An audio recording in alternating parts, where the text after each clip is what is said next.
ติดกัน2 รอบค่ะมีอีกรอบนึงก็รู้สึกแบบสายไฟแกว่งเฉยๆอะค่ะ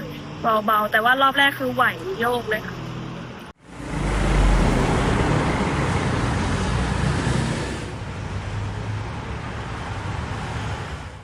รอบแรกก็ตอนแรกที่รู้สึกตัวว่ามันโยกก็ไฟก็ติดดับๆค่ะ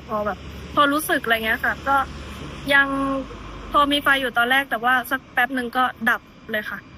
พอครั้งที่2ก็คือสัญญาณคลื่นไม่มีค่ะไหวครั้งที่2ก็คือไม่มีสัญญาณติดต่อไม่ได้โทรเข้าไม่ได้แล้วก็ไม่สามารถโทรออกได้ด้วย